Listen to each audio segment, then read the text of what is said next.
Yang terhormat Menteri Pendidikan dan Kebudayaan Bapak Nadiem Makarim, CEO Global Tanoto Foundation Bapak Satrio Tanujoyo, Board of Trustees Tanoto Foundation Bapak Anderson Tanoto, serta seluruh tamu undangan dan adik-adik Tanoto Scholars.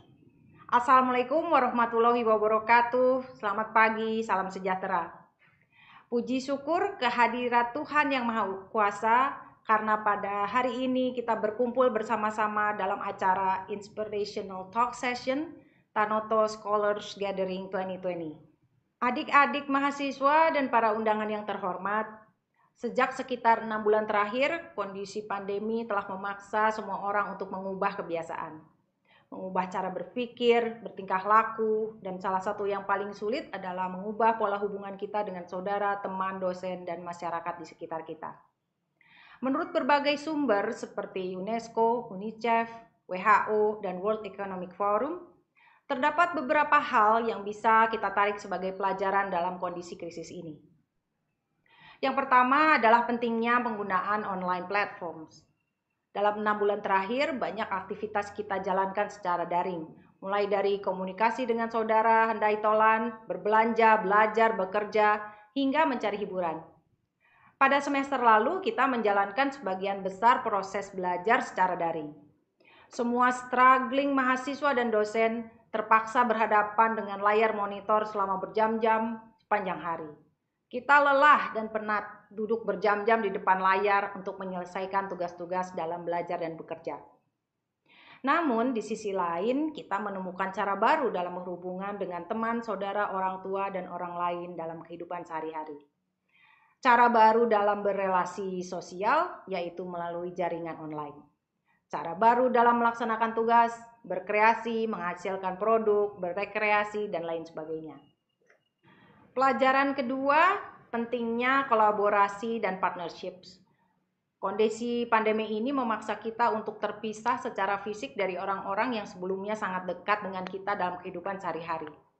Kondisi terisolasi, terpisah dalam jarak, membuat aktivitas sehari-hari, belajar, bekerja, beribadah, berrekreasi dengan cara yang berbeda dengan masa sebelum pandemi ini. Kondisi ini memberikan pemahaman kepada kita arti penting keberadaan orang lain.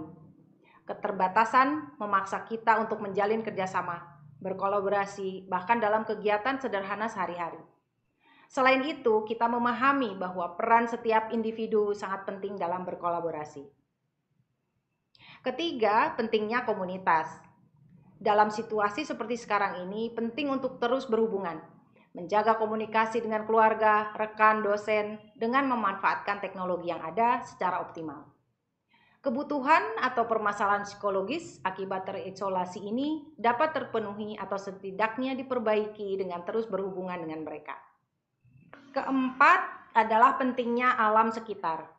Menurut banyak penelitian, hangatnya sinar matahari sangat penting bagi kesehatan manusia dan pada akhirnya mempengaruhi kita dalam bekerja secara efektif. Selain itu, banyak studi menjelaskan suasana alam luar atau outdoors memiliki peran yang signifikan dalam mempengaruhi kesehatan. Kelima adalah pentingnya updating di bidang teknologi. Selalu memperbarui kemampuan tersebut sangat vital, terutama dalam proses belajar baik di rumah maupun di kampus. Berikutnya adalah mengenai transformasi pembelajaran untuk generasi pemimpin yang unggul. Kemajuan dan keberlanjutan pembangunan bangsa Indonesia bertumpu pada pundak generasi penerus, yaitu adik-adik mahasiswa. Proses pembelajaran di perguruan tinggi sebagai bagian dari Tridharma bertujuan menyiapkan mahasiswa sebagai generasi penerus untuk dapat mengembangkan knowledge competence, intellectual capacity, and virtues dari para mahasiswa. Untuk itu diperlukan proses pembelajaran yang dapat menghasilkan sarjana-sarjana yang mampu menghadapi dan mengatasi situasi dan permasalahan di dunia nyata atau real world, yang berubah dengan cepat, serta mampu untuk beradaptasi dan merespon kebutuhan-kebutuhan serta tren yang sangat dinamis dengan senantiasa menjunjung nilai-nilai kebangsaan dan kebudayaan Indonesia. Dalam masyarakat dunia yang berubah cepat dan kondisi bangsa yang dinamis, interaksi-interaksi yang terjadi melintasi batas kampus, daerah, pulau, dan negara, serta kebudayaan. Kemajuan ilmu pengetahuan dan teknologi di bidang informasi, nano, bio, kognitif telah menimbulkan efek-efek disrupsi di berbagai sektor kehidupan masyarakat. Hari ini, cara-cara pengetahuan dihasilkan, disirkulasikan, dan diadopsi semakin berpola jejaring atau networks. Bukan lagi berpola linier hulu hilir maupun pusat periferal. SDM Indonesia dengan demikian semakin dituntut untuk memberikan kinerja terbaiknya dalam situasi ini. Untuk itu, proses pembelajaran diarahkan agar mahasiswa mampu dalam berpikir analitis, berpikir kritis, berpikir sistematik atau kompleks, dan mampu berpikir dalam kerangka problem solving secara strategis. Juga memahami dan menerapkan ilmu pengetahuan secara lintas disiplin, berkomunikasi dalam keanekaragaman sudut pandang, serta berkolaborasi dalam tim untuk merealisasikan solusi. Yang ketiga, terlibat secara lebih erat dengan situasi dunia nyata dengan menjalankan work-based learning atau problem-based learning yang didukung dengan keterampilan learning by doing dan learning by interaction. Dalam konteks yang lebih luas, generasi penerus bangsa ini perlu mengembangkan sikap yang jujur, toleran, disiplin, kerja keras, kreatif, mandiri, demokratis, memiliki rasa ingin tahu, menghargai prestasi, bersahabat dan komunikatif, mencintai perdamaian, peduli pada lingkungan dan masyarakat, bertanggung jawab, serta memiliki sikap kebangsaan dan cinta tanah air. Karakter-karakter unggul ini menjadi sangat penting di tengah kondisi pandemi yang mengancam jiwa keutuhan masyarakat, serta sangat diperlukan dalam menyongsong tantangan-tantangan baru di masa depan. Adik-adik mahasiswa yang saya kasihi, kita menyadari bahwa bangsa Indonesia ini sangat heterogen. Berbeda-beda dalam karakter dan budaya, sekaligus menghadapi persoalan yang juga berbeda-beda dan beragam.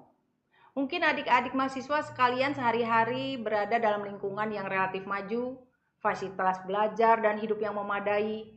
Namun di lokasi-lokasi lain, teman-teman dan saudara-saudara kita masih belum memiliki kemudahan yang setara dengan yang adik-adik mahasiswa dapatkan.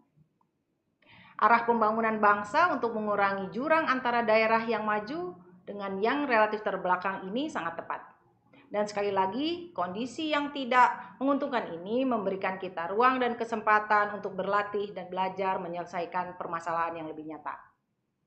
Sistem pembelajaran dalam Merdeka Belajar dan Kampus Merdeka membuka ruang yang lebih luas untuk para mahasiswa serta perguruan tinggi untuk belajar mengembangkan knowledge competence, intellectual capacity, dan virtues dari para mahasiswa, serta mengembangkan kemampuan kolaborasi antar sesama mahasiswa yang berbeda latar belakang kampus dan bersama masyarakat untuk berkontribusi menyelesaikan masalah yang dihadapi oleh bangsa ini.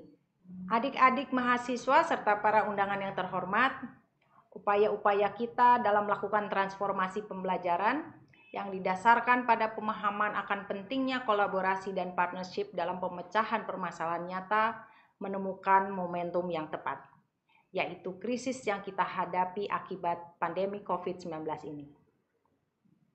Krisis ini membuka mata kita untuk mengubah cara pandang kita mengenai pendidikan, untuk terus mengembangkan generasi penerus yang cerdas, adaptif, sekaligus memiliki visi sosial yang tinggi.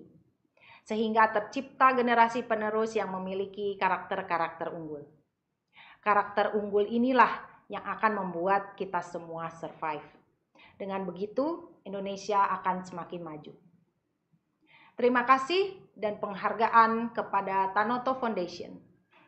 Semoga semua yang hadir di sini dapat menimba ilmu yang bermanfaat untuk masa depan, serta untuk selanjutnya dapat disumbangkan kepada masyarakat, bangsa, dan negara. Wassalamualaikum warahmatullahi wabarakatuh.